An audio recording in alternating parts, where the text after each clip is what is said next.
Welcome back to the channel, everyone, or if you're new here, welcome for the first time to this playthrough of Mega Man ZX. For those who don't know me, I'm Rarno, and I like doing challenges in games. Today we're going through Mega Man ZX without taking damage. I did this previously in the Zero quadrilogy, and I know quite a few people asked for ZX and Advent, so of course we're gonna do it. So rules for the challenge: number 1, if I get hit, we reload, simple as that.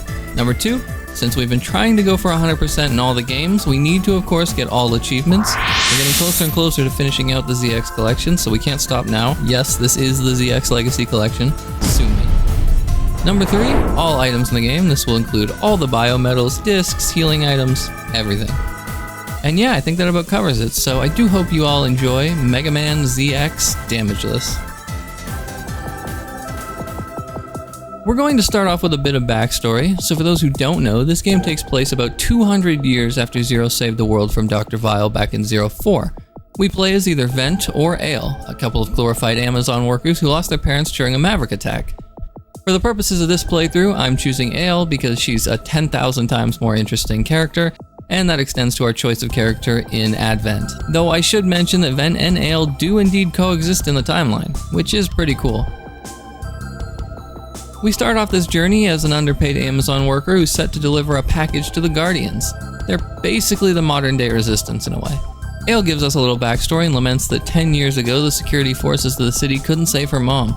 Suddenly, because this is a Mega Man game, we're attacked by Mavericks, and our main gal Ale is sent careening to her death.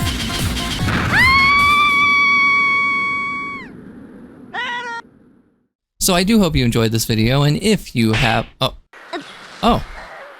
Ale survives her fall and ends up near the rendezvous point. Guess we gotta keep going. As we go to grab the package, Ale meets someone named Prairie, along with soldiers who are ready to blow this young girl to pieces. For those of you who don't know about the lore of the Zero games, then let me just say this right now.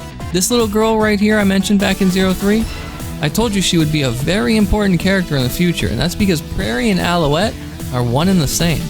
Very cool. Suddenly, our luck gets worse. As if Ale walked under a ladder and shattered a mirror on Friday the 13th, we're ambushed again. The Guardian forces try to defend us, but are outmatched by the snake Mechanaloid. However, inside the package we were set to deliver is what is known as a Biometal, or live metal in Japanese. This Biometal is Model X, and I'm sure it's easy to guess just who this one is based on the name.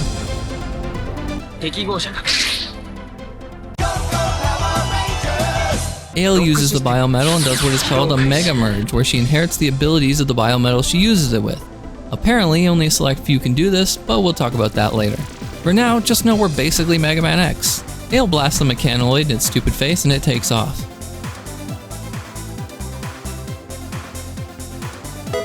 Ale tells Prairie that she's gonna hand-deliver that live metal to the destination. It's just safer that way.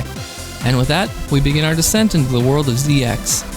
Though first things first, as always, my preferred control scheme here if you're interested in that. Hopefully you guys like the overlay. The item screen over there will have every single item in the game as we pick them up, and bosses we've beaten as they happen. For now though, we're basically just playing classic old Mega Man X, and it'll be that way for a little while. Eventually, we'll catch up to our snake Mechanaloid friend and begin the first boss, though there isn't much to say about him. Ooh, that's kind of small. Yikes. We shoot him in his big stupid head a few times, dodge some telegraphed attacks, and eventually he explodes. And if you take a look out the right window of this tour bus at the background here, you can see Orbuckle from Zero 2. So that's pretty cool. We move ahead, pick up our first disc, and then head into the next room for more plot. Ale lets the Guardians know that Prairie needs some help, and they rush off. Ale asks if they've seen Gelroid come through here, and as the Guardians talk, we overhear that some smoke is rising from the next area over. Ale, for some reason, presumes it's Gelroid, and then she's like, alright, I'm keeping the live metal, y'all can suck it. They try to argue, but Prairie says it's fine over comms, and we head out. Before we dive back in, quick heads up, this isn't a linear X or Zero style game. It's a semi-open world game packed with side quests. I've linked the full VOD for anybody who wants every single chip and cutscene, but here, I'll hit you with the highlights. I am playing with the undub mod to preserve the Japanese voices, corny at times, but I love the authenticity. As you no doubt have noticed by now, we're collecting these computer chips. They're story related and just allow us to progress to the boss fight at the end of the area here, and they're basically all in your main path, so you don't really need my help to get them. After a bit, we reach the boss, and this fight is more tedious than tough. He can't take damage directly, so number 1, we wait for him to drop metal boxes. Number 2, we shoot said metal boxes up to him. And number 3, we repeat it 4 times.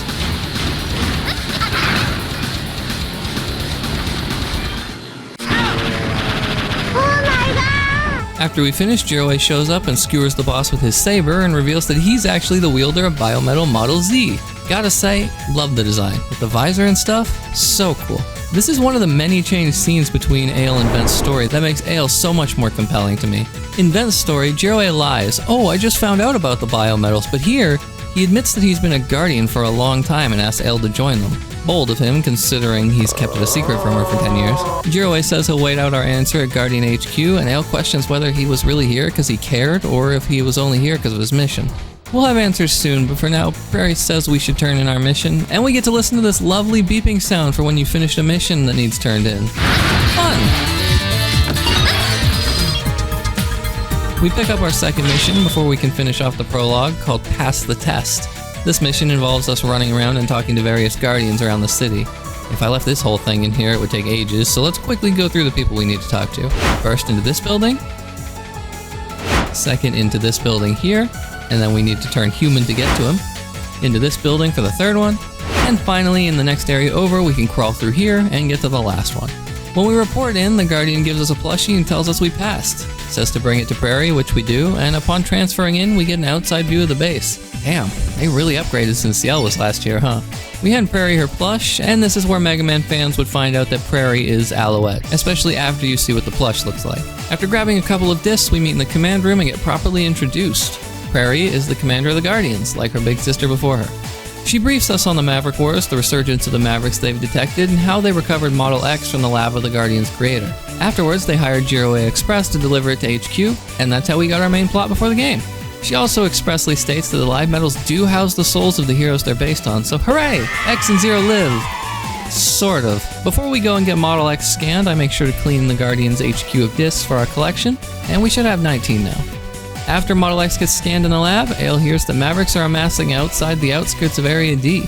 Prairie also lets us know that thanks to the discs Ale recovered, we know that these attacks aren't random. All the Mavericks are networked by a single program, which means someone's pulling the strings and plans to rip out every last biometal from the world into their grubby little hands. Our lovely protagonist wants to help out in Area D, so while everyone scrambles to hold her back saying stuff like, "You can't risk Model X," she cuts through the panic and fires off. So we're just gonna stand here and watch more people die to Mavericks after everything I went through? And with that, she rockets straight into the chaos anyway. Once Ale arrives at Area D, Gelroid shows up and offers to assist her, and together they make their way through a place that looks quite familiar. For those unfamiliar with ZX, which is, by the way, an awesome game, you should definitely check it out. This entire area is a major nod to Mega Man X. This stage is legit just Central Highway, the very first stage of X1. Plus, you get to play as basically X while your partner has the skills of Zero. And yes, we even fight the bees! Though I guess they kind of look more like flies now. Honestly, as someone who takes nostalgia bait, I love this one. X1 was the first video game I ever played back on the SNES, and yes, I'm an old man, but still. When Elle reaches the end of the stage, she finds her boss face planted on the floor in front of 3 mystery Raptoroids. The lead one comments, "You must be the blue Mega Man," then mind controls Gelroid to turn on her. If you couldn't tell, this is a straight reference to the Zero vs. X fight in X5, minus the epic OG soundtrack and sick guitar riffs.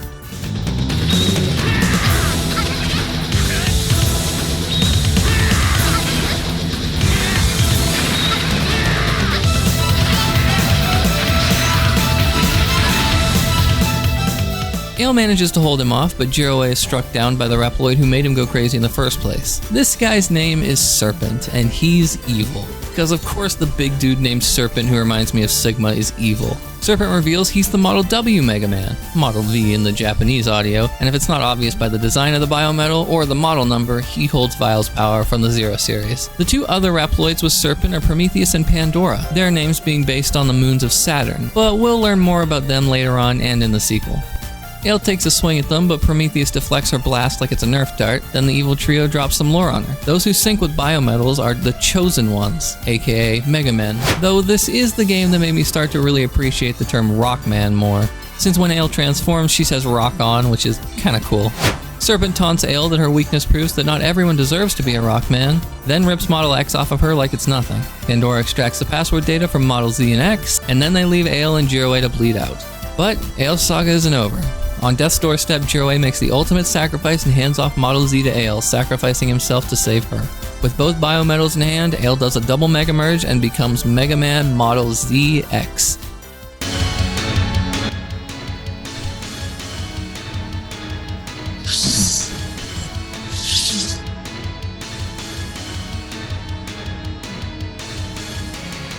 If separated, they play like X and Zero from the X series, then fused into Model ZX, they play more like Zero from the Mega Man Zero franchise. We get an achievement, Nail unlocks her new form.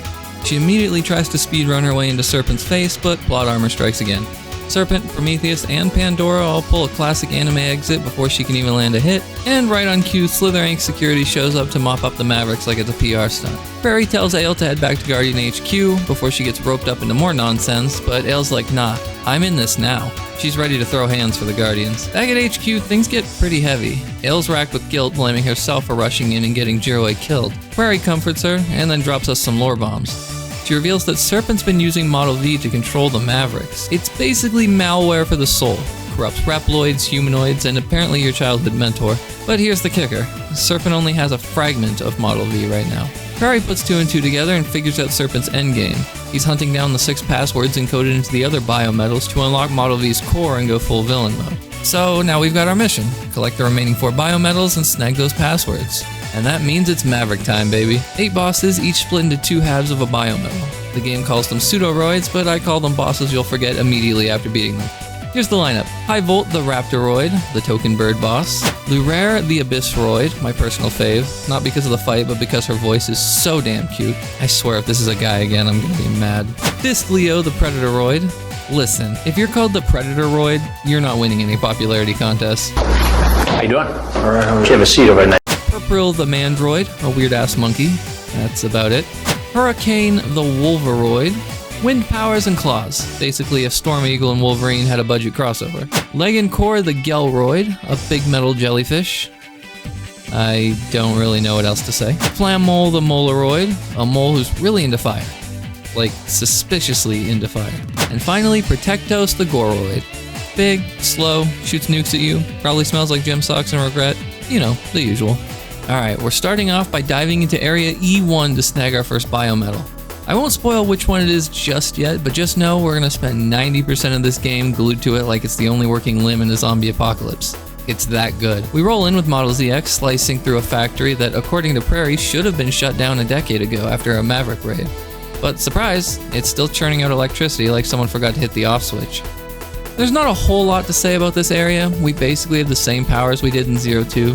The spin attacks, saber swings, buster shots, but it's just not hitting the same. The X form is cool, but it's no Zero from 03 or 4. If I could swap back to Model X here, I probably would. But nope, Model X and the secret form are locked by New Game Plus, because why let us have fun on the first run, right? Anyways, we pick up one of the many totally useful items for a damageless run, the sub-tank. Yay! Now we can heal all that damage we didn't take. Revolutionary. Next up, mini-boss time. We'll be seeing this guy a few times throughout the game, but for now, we're stuck with Model ZX. When he lifts his crusher arm, you can sneak in some saber combos, otherwise just charge spam buster shots like it's your job. Eventually, he folds, and we move on to the next room, which is absolutely packed with cyber elves. And if you forgot, cyber elves are basically the souls of mechanical beings. So yeah, this is super fucked up. Prairie sees the elf farm and immediately loses her cool. Turns out the plant's been using them to generate power like it's some kind of haunted battery system. She begs El to shut it down, and honestly, fair. Not long after, we hit our first pseudoroid, Hivolt. He's got a fragment of Model H, which, if you couldn't tell by the green lightning and smug attitude, means it's Harpuya's power in play. Now, ZX bosses have weak points. If you hit those weak points, you're actually damaging the biometal itself. And if you want that sweet 100% completion, you need a level 4 finish on the first fight. That's how you max out the biometal's power when you collect it. Refights? Go nuts. But for now, Buster's legs, then Saber Smash right after. It's clean, it's effective, and it keeps the biometal intact. Do that and you'll be rewarded with a level 4 finish and the achievement Laser Surgery. After the fight, Model H shows up and hits us with a philosophical curveball. Even if you stop Model W, what's stopping the next lunatic from blowing everything up again? And honestly, fair question. Ael's response though? How am I supposed to know? She's not here to solve existential dread, she's here to stop Serpent from gaslighting the entire country. And with that, Model H joins the squad. Before we dive into our next mission, we're taking a quick detour back to Guardian HQ to commit a totally normal, not creepy at all act. Breaking into Prairie's room. Inside, a plush cyber elf. Cute, right? Wrong.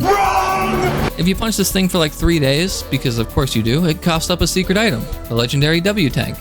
And with that, we unlock the achievement like taking candy from a baby, which is ironic because we're beating up a stuffed animal like it owes us rent. Anyways, enjoy the dopamine hit because it's the last achievement we'll see for a while, so cherish it or cry, I don't know, your call. Next up, we check the mission board and pick Fight the Irregulars. Area G is under heavy maverick fire and some guardians are stuck in the chaos. Time to suit up and play hero for us. Also, quick PSA, I'm not showing every single disc I pick up because if I did, this video would be longer than a Kingdom Hearts cutscene. I'll highlight the main items, but if you're playing along, check out the VOD version for the full scavenger hunt. We rush into Area G and holy hell, everything's on fire, like actual fire. Buildings, streets, probably someone's hopes and dreams, and yet the rest of the world's just vibing. No alarms, no news coverage, just another Tuesday in... what is this city called? Anyways, we charge into the Inferno like a budget firefighter and start rescuing everyone, and thanks to the magic of editing, BAM! Everyone's safe. Don't question it. Just clap. Hey, thanks guys, I appreciate it. Now it's boss time. Our second Pseudoroid, Fistleo. Holder of Model F, which channels the power of Fefnir. He drops a juicy bit of lore for us before the fight. The Maverick raids of the past were actually part of a search for a suitable vessel for Model V. And here's the kicker. You only get this info if you're playing as Ale. Vent players? Left in the dark. Just another W for my girl Ale. Now for the annoying part. Fistleo's weak point is his big dumb face. So if you want that level 4 finish without damaging the Biometal, you gotta buster him and then Saber Smash like before, but only from the front. Don't ask why it works, it just does. Video game logic. After enough punishment, Fistleo explodes like a bad temper tantrum and Model F is finally free. And out of all the Biometals, this is the one most ready to throw hands. It doesn't know exactly what's going on, but it's mad and it wants revenge on Serpent for using it like a glorified USB stick. Before we dive back into the main story, we got a quick collectible detour. I promise I won't drag this out, just a few stops to hoard some items we'll probably never use. First, swing by Guardian HQ and talk to Cedra. She'll sell us an E-Tank, which is great if you're healing damage you didn't take. Then we chat with Carolee, who hands over our first chip, the Eraser chip. If you've played the Zero games, you already know how these things work. Same deal, new packaging. Next up, we'll meet Scum. Screw it, we're calling him Scum. He gives us some smelling salts while staring at us like he's auditioning to be your creepy weird uncle. Thanks. I hate it. Then it's off to town to grab an orange and some bread, because apparently we're doing a grocery run mid-apocalypse. After that, we head into the forest to snag our second sub-tank. More invisible damage healing, let's go! Final stop, an apple tree just outside a future area. Using Model F, we punch the tree like it owes us money. It's pure RNG whether it drops an apple, so just keep swinging until the fruit gods bless you. Before we move on, we tackle the side quest, Find the Boy. We head back to the Scorched Ruins where we just saved 12 people and this kid pops out like, hey, I'm playing hide and seek in this abandoned fire trap. Can you find my friends? This is why I hate kids. We hit up 4 areas, collect the kids like Pokemon, and return to the city. The kid we rescued gives us the frog chip, which is cool of him, even though the chip is pretty mid. Finally, we're off to the next Biometal. Area F is sending out a distress signal and a live metal signature, so we're sent to investigate. As we move through the zone, the background starts shifting, and you already know what's coming. Ice and water physics, the bane of every platformer's existence. We need Model F's punch ability to get through here, which is why we didn't come earlier. The game pretends to be semi-open world, but let's be real, it's guiding us about as hard as Navi in Ocarina of Time. We pick up a few discs and a health upgrade we'll never use, then Ale tries to call out for the people sending the signal, but doesn't get anything back. We keep pushing forward until we reach the top, and surprise, it's the Crusher mini-boss again. Told you he'd be back. This time we have both Model H and Model F, which absolutely shred him. You can 3-hit combo him with Model H for some chunky damage, but I'm going with the classic stand over here and spam Model F shot strategy. It's lazy, but it's effective. In the next room, Ale finds a data disk with an old Guardian report. Turns out they discovered Model V ages ago, and their old commander, who I can just say is CL, even named it. But as they studied it, people started getting headaches and numbness, so the commander told them to leave to avoid getting hurt. One guy didn't listen, went full psycho, and wiped out the entire team. And guess who that guy was? Yup, Serpent. He erased all the evidence and then dipped with the Biometal like it was a Black Friday deal. Yeah, boy! We chat with Prairie and then head to the boss room where we meet Lurerre the Abysroid. I've said it before, but just listen to her voice for a second.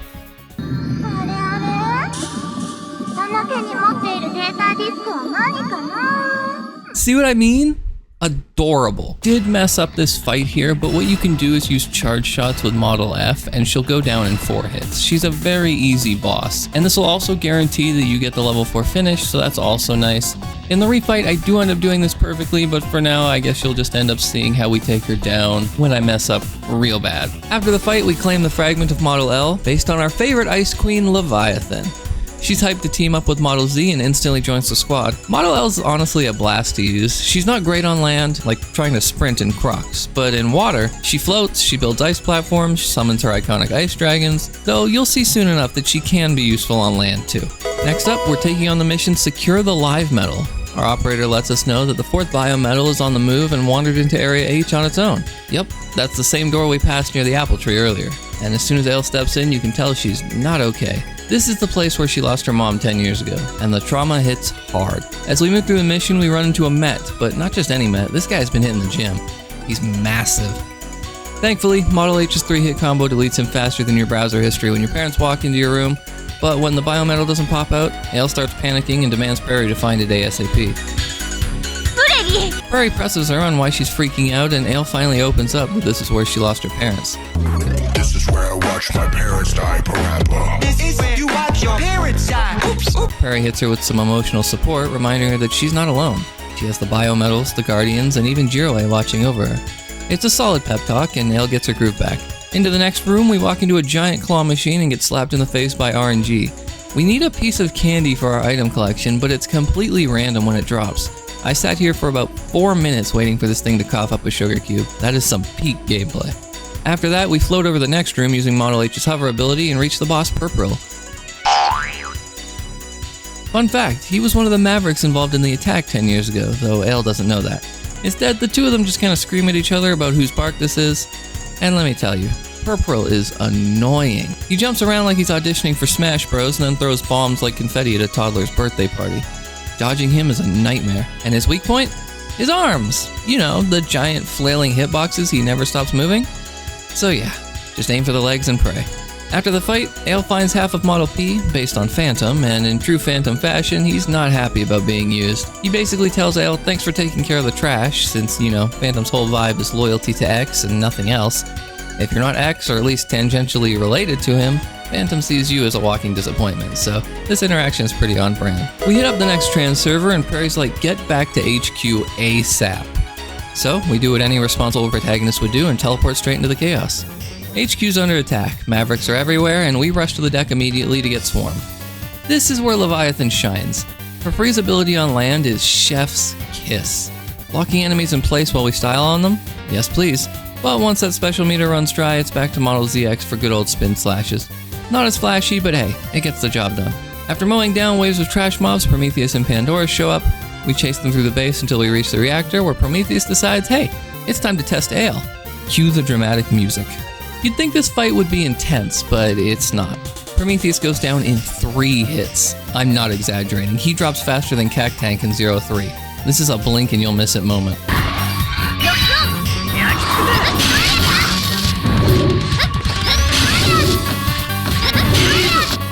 After getting folded, Prometheus declares Ale worthy and says she's now part of the game, whatever that means. He adds that she's got a lot more growing to do, and then pieces out with the cryptic line, Model V will be waiting with open arms. Creepy. The enemy fleet retreats and Ale finally confronts Prairie. She's like, why the hell was Gelroid watching over me all those years? Prairie states that it was the old leader of the Guardians who gave Gelroid that order. CL. Beyond that, Prairie's in the dark, but she suspects it's because Ale is the chosen one for Model X. Ale, of course, doesn't have all the answers, but she's not backing down. She vows to keep fighting until she uncovers the truth, and just like that, we kick off the second half of the game. Now we're going to be diving into the mission Attack the Excavator. Apparently, a Serpent Co unit has been digging around Area K, and there's a Falseroid lurking nearby with another Biometal fragment. Translation? Time to crash their excavation party. Prairie tells us we need to find a way to reach the dig site, and it doesn't take long before we stumble into a massive geyser that eats us straight down into the earth. Once we hit the bottom, we meet a regular looking bot who either transforms into a lava beast or gets eaten by one. Honestly, I blinked and missed the lore. Either way, it's boss time. Now take a wild guess at just how many hits this guy takes. Go on, I'll wait. Time's up. It's 3. Actually, it's 2 because my first swing whiffed. Model H is just built different. Once that lava beast gets deleted, the lava starts falling, and so do we. I'm kind of rushing through this part because if you even slow down for a second, you're getting flambéed. Using Model F, we punch through some conveniently placed blocks that are blocking our way. Haha. Wait, no, don't unsubscribe. I'm sorry. And we hit a secret switch that opens up one of the doors in Area K. I nearly get my ass roasted here, but we survive and finally reach Flammole the Moleroid. He talks his usual villain trash, threatening to steal our live metals, and casually drops a juicy bit of lore. Serpent thinks there's an even more powerful live metal buried beneath the surface, so that's what they're digging for. Suspicious. But for this fight, Flammole's weak to electricity, so Model H gets the spotlight again. His weak point is in his hands, which thankfully aren't too hard to avoid this time. Just use jump slashes with your special meter and he'll melt faster than my patience while my mom used to meet a friend at the grocery store. After getting wrecked, Flammole starts wondering if he's been digging for Model V or something else entirely. We'll unpack that little tidbit later, but the lore is a bit too big to drop right now. Model F reunites with his other half, saying he'll get us the password, but we gotta be patient. So we start heading back home. On the way out, we get chased by lava again. Because of course we do. But more importantly, we stop by a little alcove, swap to Leviathan, and snag our 3rd sub-tank. Hooray! Now we can heal all the damage we still haven't taken. Back at the trans server, we pick Save the People. There's a Biometal signature in Area I, but more importantly, life readings. Hostages. Gale hears innocent people in danger and immediately rushes into the eye of the storm. And I do mean storm. It's pouring so hard in Area I, you'd think the devs were trying to stimulate my depression in pixel form. And we're seeing this in 2D. Gale's probably out here squinting like she's stuck in a horror game without any light. Prairie chimes in with the usual. The hostages are all the way in the back because of course they are. Also, on top of that, since we nuked the power plant earlier, the systems here are all busted. But for now, we need Model P. Technically optional, but unless you enjoy blindfolded platforming, you're gonna want that phantom flashlight. Model P gives us just enough vision here to not jump into the arms of whatever mechanaloids are hiding in the darkness, and I'm not here to prove I'm brave. Eventually, the lights come back on and we run into a mini-boss that looks suspiciously like the dragon birds from 04. Not just in design, but in how fast they die. Model F slides under its chin, tickles it with a buster shot, and the thing rage quits life pretty damn quick.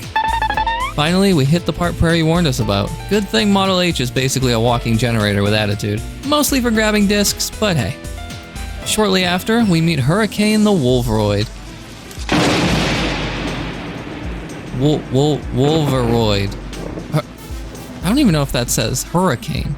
Anyway, she lets us know that she's been kidnapping townsfolk and turning them into cyber elves. As if that's not enough, she reveals that the cyber elves exposed to fear are the key to unlocking Model V. That's right. Model V feeds on negative emotions. If you've got the energy for Model L here, I'd definitely use her, but I didn't. Oops. So I pulled out old reliable Model ZX. Now, for this boss, her weak point is in the neck, so it's really not too hard to avoid it. Now, guys, listen. Just let me gas myself up real quick. Look at this slick switch to Model P mid-fight to dodge impact. Absolute cinema, peak gameplay. Somebody clip it. Eventually, we delete her sadistic ass before she can traumatize anyone else, and in the next room, most of the hostages are alive. Most of the hostages. One survivor says they were forced to watch people get turned into cyber elves one by one, and it's genuinely kind of sad to imagine. She was not only doing this to Raptoroids, but humanoids too. Interestingly enough, I didn't mention it before, but by this time in the Mega Man timeline, we have Raptoroids and humanoids. Basically, they're humans, but with mechanical parts. Vent Nail fall into this last category. You can actually see this on their character by looking at this black part here, which is actually their mechanical bodies. This was Capcom's way of balancing the scales after Zero kicked the bucket and died to bring everyone together. Humans got cybernetics, Reploids got lifespans, gives just a bit of equality. Before we leave, we use Model H's new tornado ability to rise this platform and grab a health upgrade. And yes, I definitely needed that. Alright, strap in. It's time for Collectathon 2, the side questioning. We've got a mountain of errands to run, so let's run this shit. First stop, Hunter HQ. We talked to Angwil, whose clumsy ass dropped some screws in Area K while fixing the lift. So, now we're playing Scavenger Huntress. Next, Slither wants us to grab something sealed in a rock, also in Area K, and then there's Truit. Some of these names, bro. But anyways, he's in full simp mode now and needs us to deliver a love letter to the girl near the fountain. He doesn't even know her, bro. This is just not how romance works. For actual rewards, we talk to Bar, who thanks us for saving everyone during the Maverick attack and hands over the featherweight chip. Nice. That wraps up the Guardian HQ for now, so we need to head to the city and talk to this little girl we rescued from Hurricaune, and if you're playing the ZX collection, she gives you the cake item automatically. But if you're on the DS, it has to be your birthday. Yeah, happy birthday or no cake. Then Arcia gives us a mission to find her mushroom. Spoiler, it's not a mushroom. We talk to Leonardo, another survivor, and he gives us the absorber chip, which is great unless you're doing a damageless run, so yeah, thanks for the paperweight, I guess. We deliver Truth's letter to the girl, and she hits us with the "I'm not that easy to ask out," and I'm just standing here like, ma'am, I'm just the mailman. Next mission, find the flower. We grab it, hand it off, easy win. Then we go mushroom hunting in the forest, only to find out the mushroom is actually a pet bird. So we go back, find a green burb, and return it. For our troubles, we get the Ice Boots chip, which is a nice bonus for being emotionally manipulated by a child. Anyways, back to Area K. We grab the rock for Slither, turn it in, and then he immediately asks us to take it back and get it smashed open. Truth also hits us with another letter quest. Are you sensing a pattern here? Because I'm sensing a restraining order. Then we meet Congre. Anyways, he wants us to pluck weeds off a roof because he's scared of heights. I mean, sure, I'll do it, but roof gardening isn't in my resume. Weeds? Done. Letter? Done. Rock? Smashed. Turns out it contains Ceratanium, the same material OG Mega Man was made out of. We hand it over and get the extender chip, which is actually useful, unless you're me and don't take damage, so thanks. We talk to Trude again, and surprise, he wants to send another letter. Bro, she's not interested. She said it once, she said it twice, she's gonna say it a third time, and what a surprise, she does. Finally, we go collect the screws that Angle dropped, and once we turn that in, we get the Wind Boots chip, which I'm pretty sure is a new one, but basically it allows us to ignore strong winds that push us around. And just when you think it's over, nope, we have to deliver even more letters! Oh, I'm losing hair, I'm losing patience, I'm losing my sanity. After like 3 more deliveries, we finally get rewarded with 100 EC? 100 EC! I should strangle you! Finally, we're back on track. With most of the side quests out of the way and my sanity barely intact, we head to Area L for the mission Protect the Lab. Prairie gives us the usual briefing that Slither Inc is attacking a research lab and we need to grab the data before it gets wiped. Oh, and there's a Falseroid with a biometal involved, so that's our carrot on a stick. This area is kind of a pain. There are these satellite things sitting on the ground that either shut off your ability to attack or reverse your controls, so yeah. We're gonna avoid those like they're Twitter arguments, and if you really need to get past them, Model H's electricity can zap them with their power. Shocking, isn't it? Oh, I hate myself. In the next area, we're getting rained on by missiles. It's dramatic, but not too bad. Eventually, we reach the big boy himself, Protectos the Goreroid. If you take a look at the background here, the servers look similar to Sheriff from 01, which was a walking server himself, so another cool reference. Now, Protectos doesn't really fight you. He throws bombs and hopes you forget how platforms work, and occasionally launches a full-screen missile attack that forces you to hug his massive ass to avoid damage. So hopefully you like to snuggle up to bosses. His weak point? His entire body. We aim for the face and just go to town. Eventually, Chungus Bungus goes down, and Ale picks up the final half of Model P. We also find a corrupted data disk that needs to be analyzed back at Guardian HQ. And with that, we're finally free to dive into our last mission before endgame. While we're here, we snag the final health upgrade, and that's cool, I guess. I like large health bars I can't utilize. Area J is an underseas transportation tunnel that leads to Slither Inc's secret warehouse. Because of course the evil corporation has a submerged lair. Prairie hits us with the usual grab a data disk from the delivery unit, which is run by Leganchor the Gelroid, proud owner of the second half of Model L. This stage is actually kind of sick. It's one of the only times Model L gets to be shown off a bit. The whole place is underwater, so finally we get to flex those aquatic powers like Poseidon. Mid-stage we swap to Model F to deal with the mini-boss. Just stand on its head and punch the arms when they try to sneak up on you. Easy. Like, I forgot this was a boss easy. After grabbing the last of the discs in this area with Model L, it's time to meet Leganchor the Gelroid, who gets absolutely deleted by the classic stand under and shoot up strat. Its weak point? It doesn't matter. We get level 4 finish just by disrespecting his hitbox. Class dismissed! Post-fight, we snag the second half of Model L and the data disk we came for. Since we're playing as Ale, she's ahead of the curve as usual, and the disc confirms what we already knew. Serpent was the one who wiped out everybody and nuked the data. But there is a twist. Serpent was a survivor of a Maverick attack. According to the records, his passion linked to his fear. Basically, his passion for his research along with his fear led to Model V manipulating his emotions. Ale starts to wonder if Serpent fell that hard. What's stopping her from going full villain? And we head back to Guardian HQ to finish the game. Before we do anything, we're going to stop by Fluve and he's going to give us our final chip quick charge. Now this chip is probably the best one in the game since double jump isn't a thing, but importantly, this also gives us achievement number 4 to the 9s. Afterwards, Prairie finally spills the beans on that corrupted data disk we snagged back in the Protectos mission, and whoo boy, it's a bombshell. I'll go ahead and summarize what we find out in both Vent and L's story here, but basically we find out that Model W is actually the remains of Ragnarok. You know, the giant space laser Zero destroyed that was going to crash into Area Zero. On board it obviously contains the soul of Dr. Vile, and yeah, that's right. It's been 200 years and this man's still trying to ruin everything. You can say what you want about him, but dude's got persistence. Before she disappeared, CL used her research on the Model W fragment to create 6 alternative biometals. X, Z, H, F, L, and P. Basically, she built the Avengers of Mega Man tech with the spirits of the Guardians, along with X and Zero. She then located the core of Model W and sealed it deep in Area M, giving each biometal a password, with the idea that a good-hearted Mega Man would collect all 6, unlock the core, and destroy Model W once and for all. CL also adds that those with the potential to use Model X and Z are the same people with the potential to unleash Model V and either destroy or save the world. That's all the info we have for now, but the lore train won't stop there. We just need to stay tuned for ZX Advent, where things will get even wilder. For now though, I guess that good-hearted Mega Man she was talking about is Ale. But before we can act on anything, here we go. Collectathon number 3, the final grind. This is the last batch of side quests before we dive into the final areas, so let's knock these out before I start questioning my life choices to do this. First up, we need to talk to Mugwit, who needs medical supplies, then Thon, who wants us to depollute the water. Environmental cleanup and healthcare. Ale-approved side hustles. We head to the city to meet Raven, who asks us to fetch a pearl so he can propose. Bro thinks I'm Cupid or something. Buddy, I'm not your wingman. I'm the mailman. But sure, let's go find your overpriced seaweed. Then Luca asks us to retrieve her purse, and finally Robert wants us to clean his house. I didn't sign up for Maid Simulator 2025, but here we are. After scrubbing Robert's place of big blue balls, we use...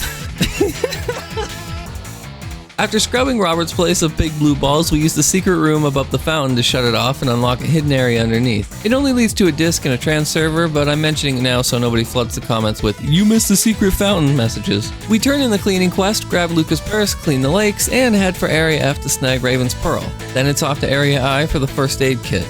Turn that in, but don't get too comfy. We have to repeat this quest and the next one multiple times. The final stretch here involves Rose, who asks us to deliver a pick-me-up to a fellow guardian.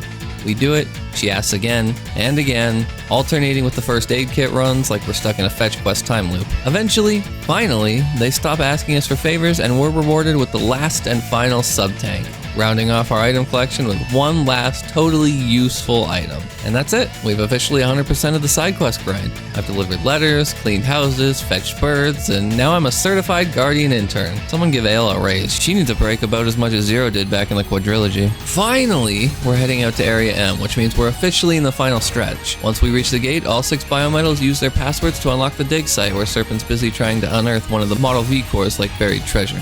We're opening this area with Model F here, using the same strat as before. The mini-boss doesn't look as much like the Dragon Birds from earlier, but the idea is the same. For the first time, I'm actually going to be using the bottom screen to redirect Model F's buster shots into this spicy pattern. Stand dead center and let the buster do all the work. You know, like some kind of turret. After that, we swap back to Model H for a bit, but don't get too comfy. We'll be switching models like it's a fashion show for the next few rooms.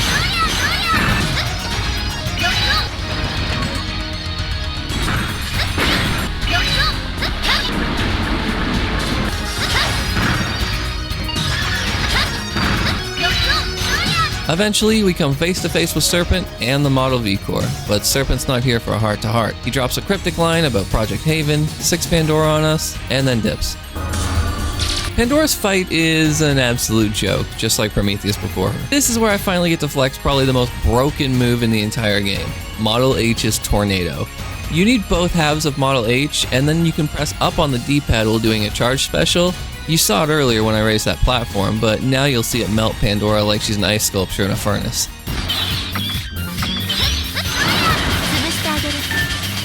Hey, that's pretty good.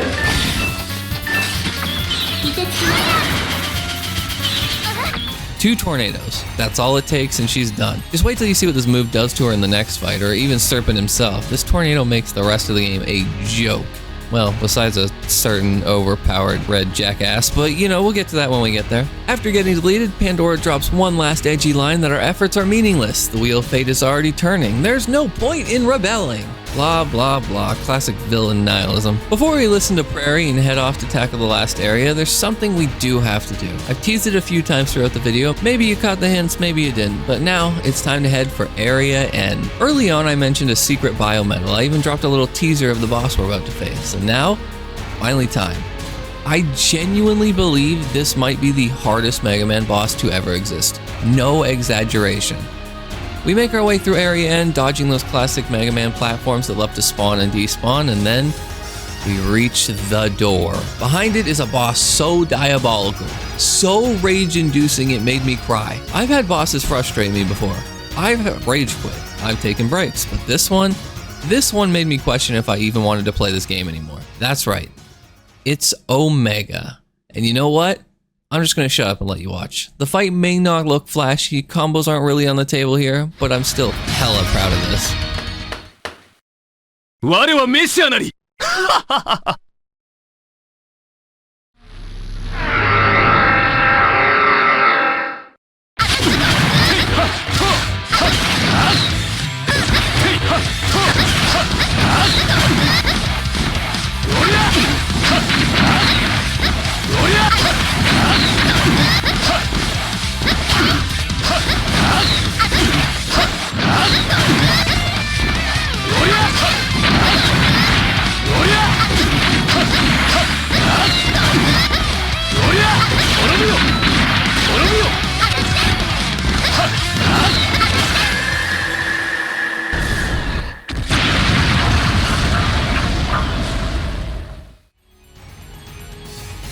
For beating him, we get the achievement Bloodthirsty Messiah, and you can tell by the absolute spam on the controls. I was so happy it was finally over.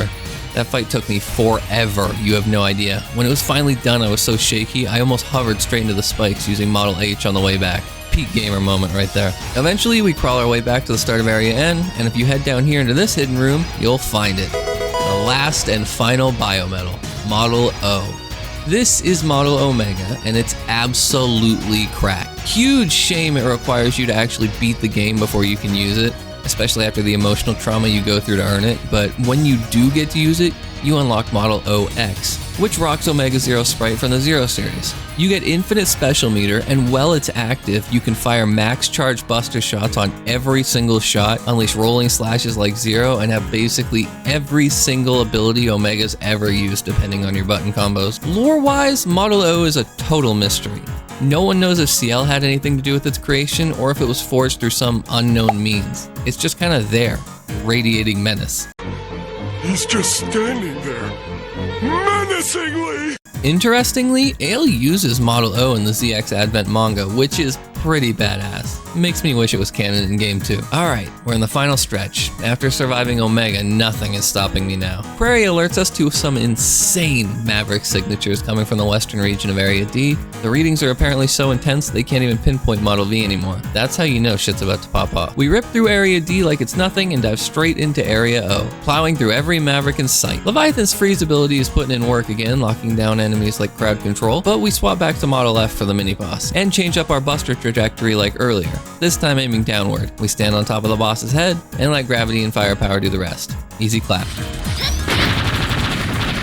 After that, we immediately run into Prometheus and Pandora. They drop some cryptic lore saying that now that all the Mega Man are assembled, the grand finale can begin. They claim Serpent's just a pawn, too weak to control Model V. It's a cool story, but it's tornado time. Now normally these two tag in and out during the fight like a wrestling match, but thanks to Model H's tornado, they get about 10 seconds to live.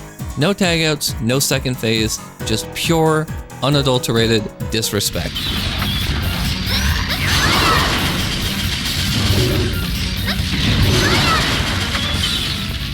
After scrambling like some eggs and getting folded like an omelet, they drop one last ominous line that every Rockman will kill each other until only one remains. We're all pawns in the game. But we won't get the full tea on that until Advent, so we're sweeping it under the rug for now. We reunite with Prairie and she gives us the location of the Model V core. It's in Slither Inc's head office, which, let's be honest, even a monkey with a map in 30 seconds could have figured that out by now. Suddenly, Prairie gets serious. She apologizes to Ale for not being more upfront about Gelroid and his mission to watch over her. She says Gelroid's face always lit up when she talked about Ale, and Ale, being the queen of emotional deflection, asked Prairie if she had feelings for him. Or maybe he reminded her of someone else. Zero. As she teases Prairie, Ale casually drops a pretty savage bit of dialogue that she's gonna go destroy Model V and kill Serpent now, the man they both care about. Pure nonchalant determination. And now, it's time for my favorite part of the video, the montage. But first, we storm Slither Inc, blast through every Maverick in sight, and scoop up the last couple of discs to hit that beautiful 100% completion. And then, because it wouldn't be a Mega Man game without it, we reach the dreaded elevator ride. Trademark. It's the perfect breather. It gives me a few seconds to talk about some stuff. Now, if you've never played ZX or Advent, you really should.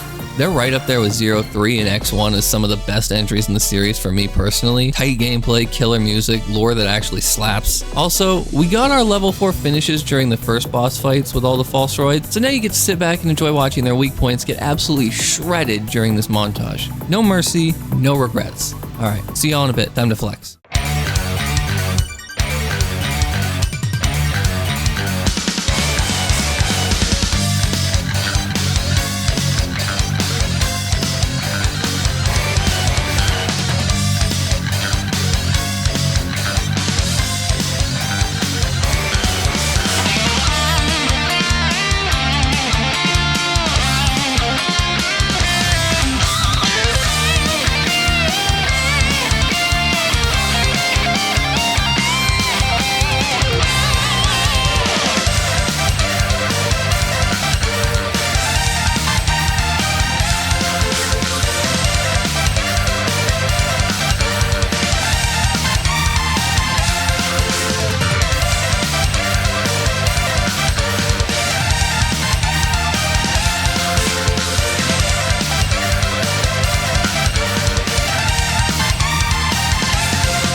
That may not have been as cool as some of the montages I did for Zero, but hey, we're here at the end anyways. And damn is it messed up. A ton of cyber elves are being caged here, and not the cute kind. The harvested souls of terrified civilians kind. Pretty sick, and not in a good way. I pop a W tank to max out our special meter because I need Model H ready for this fight. And we enter the final boss room. When we enter, Serpent finally explains Project Haven. He's been using Maverick attacks to harvest the souls of the scared, turning them into cyber elves and feeding them to Model V, because it thrives on negative emotions. Sadistic doesn't even really begin to cover that kind of plan. He tells Ale that this is their fate as Mega Men, to fight until only one remains. But he adds that Model V isn't about destruction, it's about evolution, rebirth. Ale yells at him that the only thing driving him is fear, and Serpent fuses with the Biometal, and we begin the final boss fight. Funnily enough, Model L is my go-to here. Her overdrive damage is pretty insane.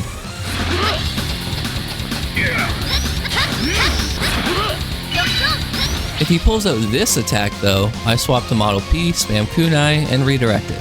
Works like a charm. Eventually, Serpent goes down, but of course, Phase 2. He starts laughing, and when Ale asks what's so funny about getting his ass whooped, suddenly we lose our Biometal transformation. Serpent says Ale isn't driven by bravery, she's driven by hate, and that hate is the key to unlocking Model V. He transforms again, this time into a form that's eerily reminiscent of Vile's final form from 04, and Ale breaks down. All that fighting and she's still awake in Model V. What was even the point? But then, our Biometal buddies chime in. They give her the pep talk she needs, and with their support, Ale regains her transformation. Time to place your bets, chat. Is Serpent gonna be a hard boss, or an easy Oh. He's dead. On his deathbed, Serpent laughs in Ale's face and drops one last bombshell. The one who created Model V? His blood flows in your veins too. As Slither HQ collapses, Ale makes her escape. As she reflects on Serpent's final words, she starts to spiral again, until Cyber Elf Gelroid appears with one last dose of motivation. He tells her not to let some man she doesn't even know dictate her fate. Destiny isn't something given to us by others, only you can decide your destiny. Ale promises Gelroid to protect the future, gives Prairie one final hug, and then recreates that iconic X1 end credits scene running along the highway just like Mega Man X did back in the day. We unlock our final achievement, Towards the Future I Believe In, and that's it. the story of ZX comes to a close, but don't worry, Ale will return in Advent, just not as the main character this time around. And hey, I do hope you enjoyed CX, and I hope to see you in Advent. Let me know what your thoughts are about the video, leave a like and sub if you enjoyed, and I'll catch you in the next journey.